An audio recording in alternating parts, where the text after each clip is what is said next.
Cunas T, how are ye? Welcome to the Candlelittalespodcast and this series of stories for the dark. In this episode, Aron is telling a love story that is just as dark and windswept as anyone could hope for. This podcast is brought to you by our supporters at Patreon, and you can join them over at patreon.com/candlelittales or make a one-time donation to the PayPal button on our website. Like and share, and above all enjoy. And for now, Aron, tell us a story. Una Bawn.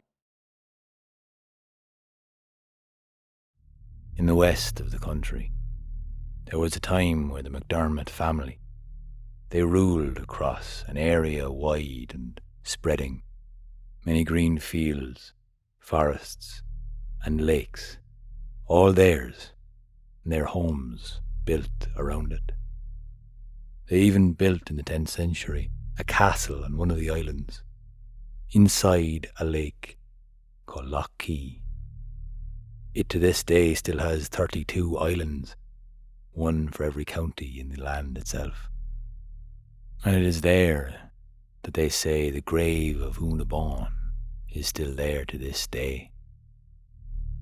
And you can still take a boat, brings you around all of those islands, around Lough Key, looking at the landscape far and wide, stretching up with the hills, looking down on the lake, and the many little islands, all speckled around. And the story takes place when the chieftain of the MacDermott family, well, he had a beautiful daughter, and he named her Una, because of her white skin. Una Bawn became known as the beautiful white Una. She was so fair that, well, she was gracious in every way, and people would say that one day she would marry a high king. She would bring greatness to the MacDermott family. She herself would be brilliant in anything she put her mind to. And so, when she grew into womanhood, her father had many suitors, many people asking to take her hand so she would be their bride. And he had many to choose from, many alliances he needed to make. So many that he did not make his mind up. And he did not really take much heed as to where Una Bawn was spending her time. And Una Bawn spent her time with Thomas Loyther. Thomas, the big strong man. He was a simple farmer from the local town, and he was known as Thomas Loyther because he was the loitherest man in around. And of course no one would want to upset the big strong man because his back was as big as a bull, they say, but always soft and kind when Una Bawn was around. And so they fell in love. They were with each other morning, noon and night, holding hands and kissing, quietly underneath the willow trees. But when the chieftain of MacDermott family, the father of Una, found this out, he was devastated. His fine prize and his own daughter now stolen away, any attempt of using her marriage to solidify any form of alliance that he could make, gone, taken away from him. And so he banished Thomas Loyther away and across the river to spend his time nowhere near his daughter, Una Bawn. And he turned his anger to his own daughter, and he told her she would have to stay and wait on that island, the one in the middle, the lone one where they would bring a great stone and build a small home for her. It became known as the Island of the Rock, and there she was given a small home and given a penalty to stay there and only survive and not leave that island until her father decided. And so she was kept there against her will. All she wanted to do was to see her Thomas Loyther, but he being banished, she didn't know what to do. And although the waters lapping across the lake and the many islands of Lough Key are beautiful as far as the eyes can see, all she was seeing was sadness. Her tears wept straight into the water, bringing salt into the fresh water there, mixing with the muddy brown deep down in the darkness below. She could not swim, and so she would not try to get in and back to the land where her true love was.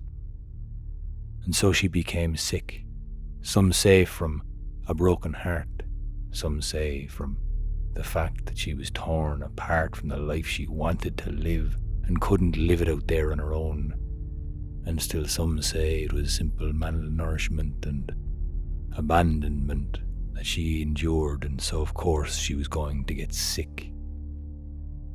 Either way, news came back that she was not well, and so her father sent out serving maids to her, but it was too late. They said she was weak and sick and on death's door, and so Thomas Loyther was told, through the whisperings of many women and men that brought the news to him across the river. And when he found out, he strode back across and he sent a message to the chieftain of the MacDermott family that he would make his way, and he did not want to be barred or stopped. He did not want to have to fight his way to the island where his love was kept. He wanted to show his love that he would land and be the man that she needed him to be. And so he sent the message to her father that he wanted the message to be sent to her to know he was coming. And on he walked, across the river, past the threshold, past his banishment, staring the MacDermotts in the eye. And the chieftain lowered his hand and let him walk on. But the sadness of it was, he never saw to send that message to his own daughter. And when Thomas Loyther, strong as he was, swam across and through the waters of Lough Key until he landed on the island, there he was told by the two servant maids that Una Bawn had passed. She had died, crying out for Thomas. His heart broke in his chest, and he didn't know what to do, so he went and did what the only thing was that he could do, and he dug her grave on that small island known as the Rock. And he swam back home, but every single day he would swim out to Una Bawn's grave, and he would weep, and he would cry, and he would swim back home. And he made sure everyone knew that if anything happened to him, he would be buried inside that lake on the island right next to Una Bawn.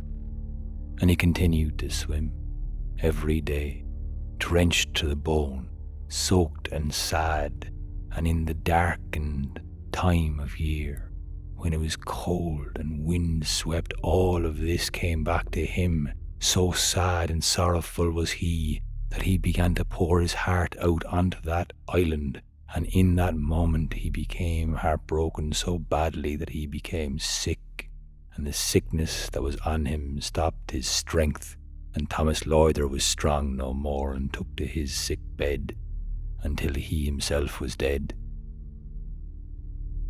But those around him knew exactly what he wanted them to do, to bury him right next to the grave of Una Bawn. And so his brothers took the strong man out to Lough Key, and they dug his grave next to Una Bawn's, and they buried him deep in the ground of the island known as the Rock. And there, well, 2 trees grew, you see, and from those graves, these 2 yew trees grew straight up, reaching high into the sky, and their branches twisted and turned around each other, as if it was Una Bawn and Thomas Loyther holding each other strongly ever after the love they had for one another, never letting go. And still today, you can see on the island where the MacDermott family had their home, their castle, the remnants of a love lost long ago between Thomas Loyther and Una Bawn.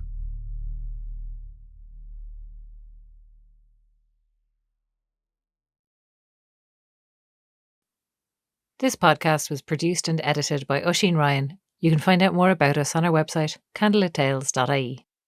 And we're on all social media, so like and follow us on Facebook, Instagram and Twitter at Candlelittales, or send us a message or get onto our mailing list. For more videos and live streams, like and subscribe to our Candlelit Tales YouTube channel, which now has a Candlelit Tales for Kids playlist. #candlelittletales. Liking and subscribing to our channel really helps us grow and get to more people. And if you're able to give us more direct support, you can chip in a few bob at patreon.com/candlelittales or make a one-time donation through the PayPal button on our website.